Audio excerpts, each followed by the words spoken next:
Se tivera a sensibilidade dun artista, isto sería unha obra de arte, pero non é máis que un anuncio de televisión.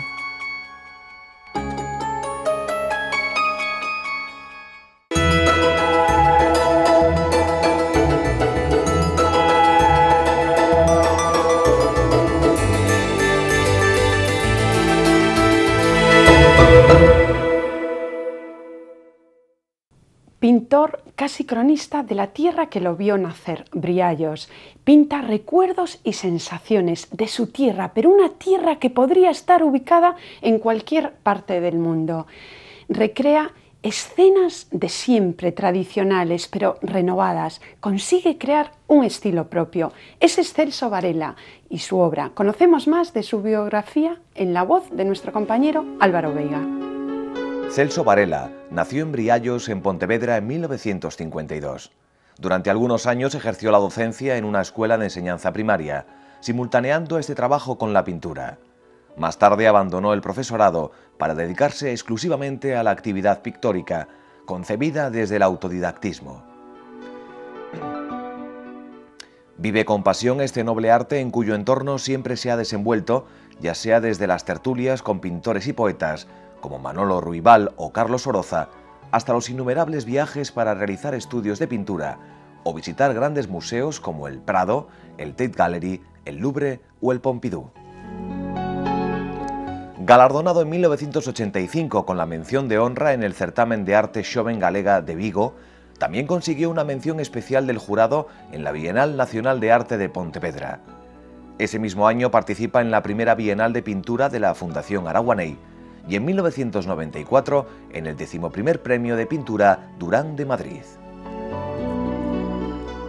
Después de numerosas exposiciones por toda Galicia, incluido el Espacio de Arte del Correo Gallego, es significativa la de 2006 en el Pazo de la Cultura de Pontevedra. En ella se mostraron los 30 años de su trayectoria como pintor. Su obra más reciente se expuso en el Centro Cultural de la Diputación de Ourense el año pasado. Gracias por venir hoy a Espacio de Arte desde Pontevedra. Tu reciente exposición, nada más y nada menos que en la Casa de las Artes de Vigo. Una exposición que titulas Dende a miña fiestra y una selección de obras desde 2002 hasta la actualidad. ¿Cómo se estructura esta exposición? Bueno, pues se estructura allí en la sala por temas, ¿no? Coloqué por decirlo de alguna manera, ¿no?, los bodegones o naturalezas muertas en un apartado, luego van las figuras, luego paisajes y así por temas, ¿no? Y luego hay una sala pequeña donde van las obras de pequeño formato, que son una serie de pasteles y alguna técnica mixta que, bueno, que estoy muy contento con ello, que son de la última, que se llama la serie Briallos, porque la mayoría, salvando 2 o 3 que son mesas con objetos, que también las dibujo, pues son paisajes de allí que los pinto yo desde la miña fiesta. Desde tu ventana, sí. Desde tu ventana. Y la tierra que te ve nacer, Briallos, un paisaje muy natural, pero al mismo tiempo muy subjetivo y muy íntimo, muy sentido. Hombre, indudablemente, date cuenta que yo nací en esa aldea y ya desde niño pues uno va absorbiendo todas esas brumas, esos colores, que van cambiando con las estaciones, con las primaveras, los otoños, los inviernos grises.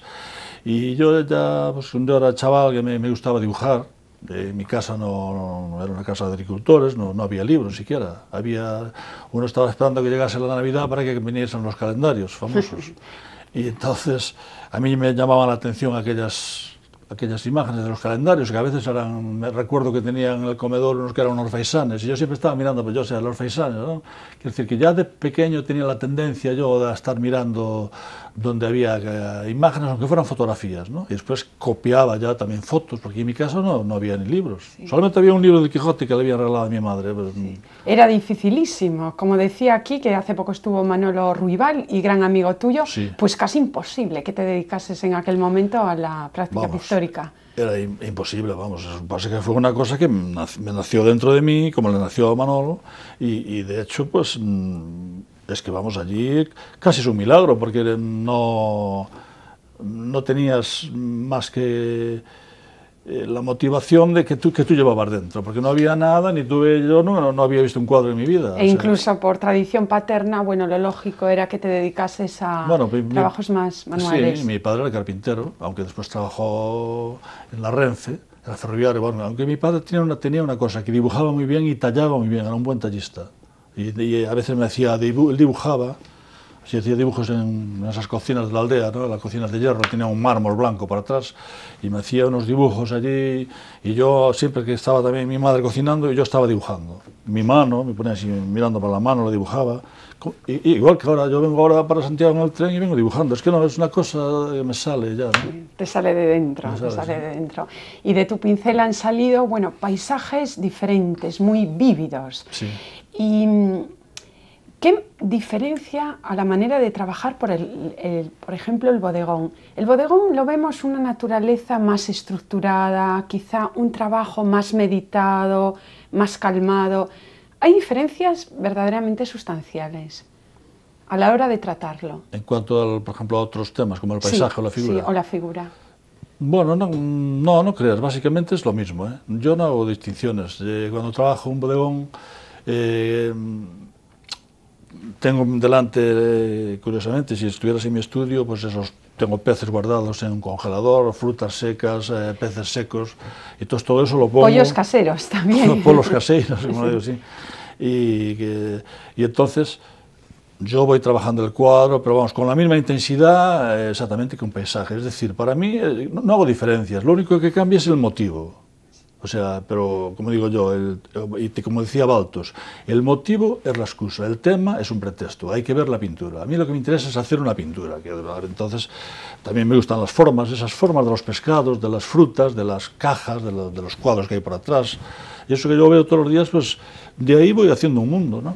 Y empapado en el pasado cultural, histórico, pictórico, sí. en matiz, el color fauve, alegre, las tachaduras, incluso los drippings. Sí, Desde todo, luego todo. No piensas como Dudufet, ¿no? Que hay que hacer tabla rasa del pasado. No. Yo soy una persona que siempre estoy mirando a los clásicos. Pues cada vez más, o sea, cada vez más atrás, o sea, hasta Fra Angelico y hasta las cuevas de Altamira, si tú quieres. ¿Te remontas? Sí, me remonto. Y entonces, y no digamos, pues hasta los mosaicos romanos o hasta esas ruinas de Pompeya, esas cosas maravillosas que hacían esas... Y quiero decir que yo bebo de todas las fuentes, eso lo he dicho, de todo lo que veo, pero vamos, los clásicos es una cosa que me fascina, ¿sabes? Y por supuesto que me gustan también Matisse, que me gusta Picasso, pero que me gusta Bacon. Sí. Y Giacometti, de Giacometti vamos a hablar un poquito porque a la hora de tratar la figura femenina recuerdan mucho estos personajes que estamos viendo ahora en pantalla, solitarios, Sí. Y en un entorno un tanto misterioso, incluso casi místico. Sí, me han dicho eso, que tienen un punto de místico, ¿no? Incluso a veces trágico también, ¿no? También, sí, es que en esos ojos, ¿no? Sí. Esos ojos tan expresivos y un poco dramáticos. Pues también. Pero no es porque el modelo o la modelo a veces ellos tengan esas características, sino que yo cuando estoy trabajando, estoy imbuido en la obra, pues estoy sometido a una tensión, ¿no? A veces incluso siento angustia, es la angustia ante un lienzo en blanco, ¿no? O que estás trabajando el cuadro y además que siempre que estoy con un cuadro, imagínate tú, con la obra que llevo hecha, pues el próximo cuadro que comience, para mí, tengo la misma tensión que el primero que pinté, ¿sabes? No digo, bueno, pues que ahora esto ya va... No. O sea, entonces eso también lo transmites al cuadro, ¿sabes? Sí. Nos ha hablado uno de los grandes críticos que ha comentado tu obra, Antón Castro, Sí. por ejemplo, de lo edípico de cuando retratas a tu madre por doquier. Aparte de tu madre también está Ángeles, tu Sí. compañera de viaje. Sí. Porque, bueno, yo cuando mi madre vivía conmigo, pues una persona que también Giacometti pintaba la suya, ¿no? Sí. Pero eso es lo primero, que mi madre es una persona que posa con una gran naturalidad. Y entonces, que yo la conozco mucho, también eso es fundamental. O sea, yo a mí me gusta pintar a gente que conozco. O sea, yo sería quizá incapaz de pintar a un modelo de estos que contratas en una agencia y que te viene a posar, ¿no? O sea, tiene que haber un... Y conocer la psicología. Sí, la psicología. Y tiene que haber un punto afectivo, como también tenía Modigliani con sus modelos, que eran amigos, amigas o familiares, ¿no? Pues yo... me sucede eso. Entonces, claro, que mejor que una madre, que porque está contigo y ya desde niño la dibujaba y la pintaba pues hasta que dejó de vivir conmigo. Porque ahora está sí, no solo tu modelo, sino que yo he tenido la oportunidad de conocerla, ya la he visto en más de una exposición, pues empapándose de todo lo que se hace en nuestra tierra. Y aparte de estos personajes, también sientes predilección por seres marginales de Pontevedra. Bueno, antes, ahora, eso era hace años, sí. Siento, no, y me siguen, Fátima, me siguen atrayendo los seres marginales, no sé por qué, o sea, pues a lo mejor será por la estética incluso, ¿no? Y porque después de todo pues son gente que está al otro lado de la, vamos a ver, de lo políticamente correcto, ¿no? Y entonces a mí pues me atrae... porque te lo comentaba por teléfono, creo que ayer, una entrevista que venía del pintor alemán George Baselis, me comentaste. Y decía un poco que los pintores somos como unos outsiders, ¿no? Sí, y seres asociales. Y seres asociales, decía.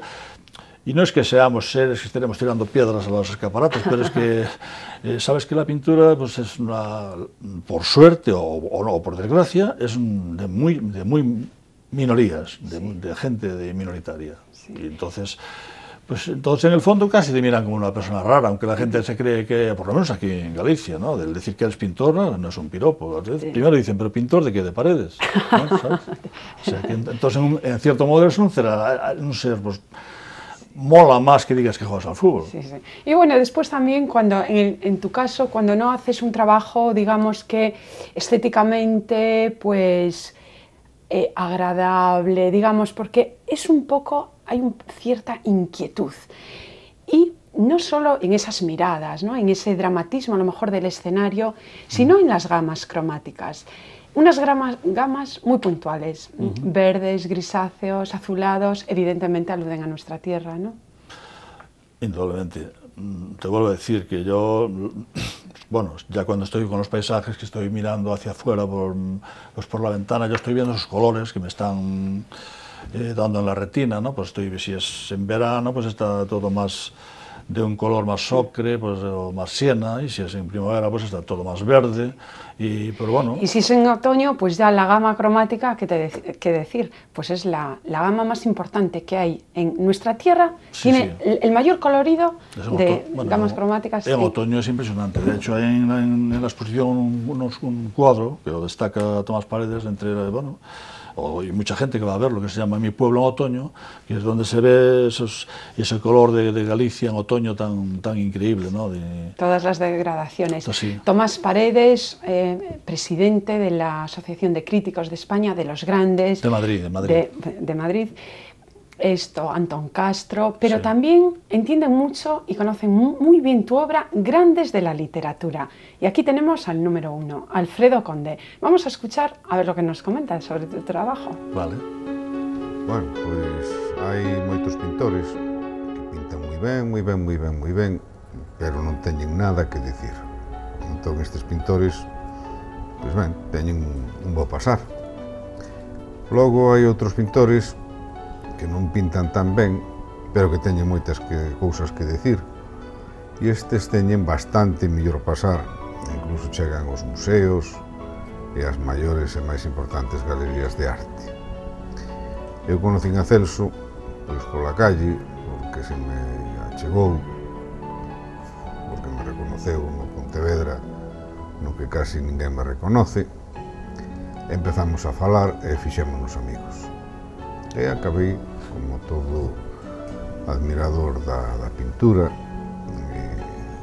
presentándome no seu estudio para conocer a súa. E o que podo decir dela é que pertence a un pintor que, ademais de pintar moi ben, ten fundamentalmente moitas cousas que decir e as di moi ben. Eu non sei se Celso é un xenio, pero ás veces parecio, cando esas arroutadas virales lle dan, e vela os cadros como os vela, está achegándose a unha linguaxe propia que o identifica como a maioría dos pintores non acadan a ser identificados. Entón, o que podo dicir de Celso e da súa pintura é que do artista honrome na súa amistade e na obra do artista disfruto coa súa realización, posto que é un dos grandes pintores galegos do momento, ao meu entender, cando menos. Bueno, pues además amigos, como veo. ¿Qué te ha parecido el comentario? Bueno, muy cariñoso de Alfredo. Es verdad lo que él dice, que nos conocimos, yo lo vi paseando un día por Pontevedra y claro, lo conocía porque salen las fotos en el periódico vuestro, en el correo, que escribe... Su columna, su columna diaria. Que lo más interesante es lo que dice. Exactamente. Entonces lo reconocí y dije, bueno, pues sin decirle nada a él, fui a casa, cogí un libro ese que tengo, que me editó la Diputación, que se llama 30 años de pintura, y entonces dije, como tú eres tan pequeño, y dije, bueno, tengo que encontrarlo otra vez. Entonces cuando lo encuentro, me acerco a él y le digo, tú eres Alfredo, ¿no, Conde? Me dice, sí. Digo, mira, regaloche este libro. Y dice, dame, moitas gracias, entonces vamos a tomar un café. Y entonces fuimos a tomar un café, él ojeó el libro, estuvimos charlando como una hora porque iban a entregar unos premios de periodismo, esto de Julio Camba. Y bueno, esto encantador, ya nos dimos los teléfonos y de allí a un mes y pico lo llamé por teléfono yo a Alfredo para preguntarle cómo estaba y entonces me cuenta, ¿sabes que era tú me encontro contigo, saqué un artigo sobre ti, falando tal, y digo, hombre, qué sorpresa, pero no contaba con eso. Y entonces fui a buscarlo en internet y estaba un artículo que se llamaba Una caminata por Pontevedra, donde cuenta del encuentro que tuvimos, y luego después, posteriormente, vino él a mi estudio para, en el fondo, corroborar lo que había dicho en ese artículo. Entonces no solo lo corrobora, sino que dice que, bueno... Que Te pone muy bien y no escribe Alfredo sobre cualquier autor. Y aparte tú que has conseguido un estilo, que no es nada, crear un estilo propio, y eso no es nada fácil. Y Celso, después de más ya de 30 años con la práctica pictórica, ¿todavía piensas que el cuadro como ventana abierta, todavía hay mucho que explorar? Yo, sí, indudablemente, lo dijo Diego Rivera, que sabes que murió relativamente joven, pero vamos, antes de morir, bastante antes, dijo ya que tenía que haber vivido 3 vidas para pintar todo lo que llevaba dentro. Bueno, pues yo creo que pienso un poco como Diego Rivera, o sea, aunque soy joven, pero tengo demasiado dentro todavía para echar por esa ventana hacia el exterior pictóricamente. Incluso he recogido una frase también de Antonio Saura, que la pintura era una secreción individual de toda persona. Sí. Sí, desde luego, desde mi punto de vista estoy de acuerdo con esa, que hace mucho tiempo. Pero de los artistas, porque... Sí, claro, lógicamente. Porque una secreción natural mía no es. Efectivamente, pero yo digo que es una secreción.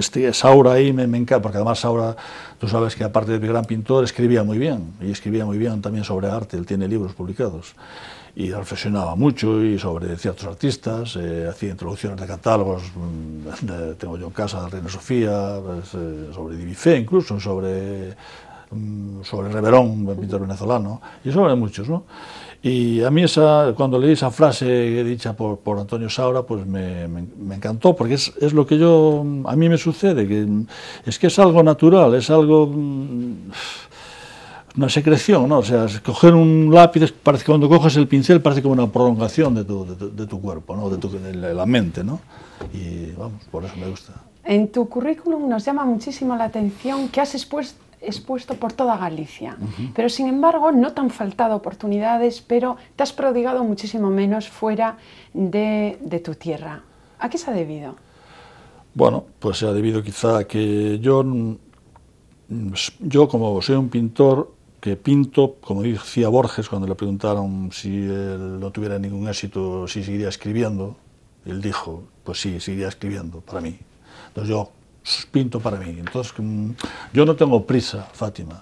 Entonces lo primordial para mí era llegar a encontrar un estilo que me identificara, y cuando llegar a ese momento, que creo que ya llegó, a partir de ahí, pues pensaré en empezar a exponer fuera, pero me parece que no sería muy razonable empezar a perder tiempo, a andar por ahí adelante, todavía si no tenías una obra con cierta madurez para... Además, con lo detallista y perfeccionista que eres, porque no solo te preocupa quedar muy bien en la exposición, sino el catálogo al que dedicas mucho cuidado. Sí. Muchos siempre los mejores críticos del momento, pues muy... Y trabajas siempre sin bocetos, ¿no? Siempre. Con pura improvisación. Sí, yo de repente, pues yo qué sé, cojo una tela o estoy así, me la coloco, un cartón, y imagínate, pasa Ángeles por allí, o tengo un cuadro que se llama La Espera, que está así con los brazos cruzados, se puso así, arrimado a la puerta, y yo estaba en el caballete pensando qué iba a hacer, ¿no? Y entonces veo que estaba así con los brazos cruzados, y le digo, déjate estar ahí. Y entonces cogí, empecé por ahí el cuadro, pero yo no había pensado para nada hacer ese cuadro, pero en el momento lo vi ya, o sea, en ese momento vi el cuadro. Pero había que hacerlo. ¿Y cuánto de espera? ¿Cuántos tus modelos? Pues ¿cuánto? Muchas horas. O sea, muchas horas. ¿Realmente? Sí, muchas horas, y muchos días. Porque es un trabajo que se va haciendo, que es como que va como si fuera fermentando, ¿no? Esa materia toda, ¿no? Hasta que llega un momento que dices, bueno, ahí también hay que saber parar a tiempo, ¿no? También hay que dejarlo vivo el cuadro. ¿Y cómo, en qué estás más cómodo, en el gran formato o en el pequeño? Y ya para... ¿te apuntarías a las técnicas digitales?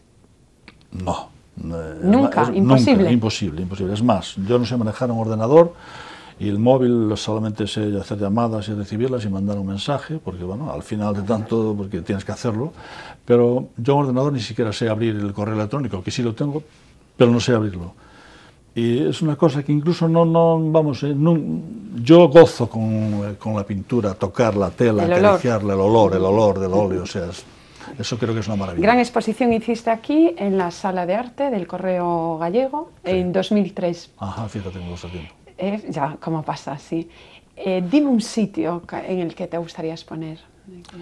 Bueno, pues... Hombre, la verdad es que ahora, ya que estoy en Galicia, me gustaría pues hacer una exposición esa que está en Casa das Artes, pues que viniese aquí a Santiago, a Coruña también. Itinerante. Itinerante, sí. Sí, pues no sé si porque el lujo que tenemos los que queremos visitar tu obra es que expones nada más y nada menos al lado de Maruja Amaya, porque tú estás en la planta baja, Maruja Amaya en la siguiente. Si una es itinerante, ¿por qué no la tuya? A ver, pues las instituciones están ahí, pueden ir a verlas y comparar, que Maruja Amaya es una gran pintora, pero vamos, también hay que, a veces, aquí yo pienso que no sean otras comunidades autonómicas, pero aquí en Galicia, aparte que hay una cierta tendencia a esperar a que la gente se muera, o a que la gente tenga una enfermedad grave, como me recuerdo cuando fue Laxeiro, que le dio el ataque al corazón, entonces, ya desde Laxeiro empezaron a hacer exposiciones, ¿no? Yo creo que hay que homenajear también a los pintores, si es que merecen la pena ser homenajeados, que qué mejor homenaje que exponer su obra, pues cuando todavía están vivos, hombre, que pueden disfrutarlo y no siempre andar con los cadáveres. Buen momento para la práctica pictórica, parece que vuelve a estar de moda, ¿no? Después de aquel furor de los 80 y después se quedó como en el patito feo después de todo el neoconceptual. ¿La pintura vuelve a estar de moda, Celso? Bueno, a mí me trae sin cuidado que esté de moda, ¿no? Yo nunca pensé en las modas, yo siempre fui auténtico con lo que yo sentía y sigo siéndolo, y me da igual el conceptual o lo que sea, llámale el neorrealismo, el nuevo realismo, o sea, yo siempre he pintado lo que yo siento y seguiré haciéndolo, ¿no? O sea, no... Pero sí que estás muy al corriente de todo lo que sucede y de los artistas. Totalmente. Muy puesto. Estoy totalmente al corriente de todo, sea lo que se está haciendo, los que utilizan los vídeos, las instalaciones, todo eso. Pero yo tengo una manera de sentir que no la voy a cambiar por ninguna moda. Y eso... Una manera de sentir y siempre revitalizando temas pero súper tradicionales de la historia del arte, ¿no? Como el bodegón, el retrato y el paisaje. Pues que sigas en ello porque se ve que que chorreas, ¿no? Chorreas Sí, de... sí, esa es la palabra, sí. Bueno, Celso, muchísimas gracias por haber estado con nosotros en Espacio de Arte. Gracias a vosotros.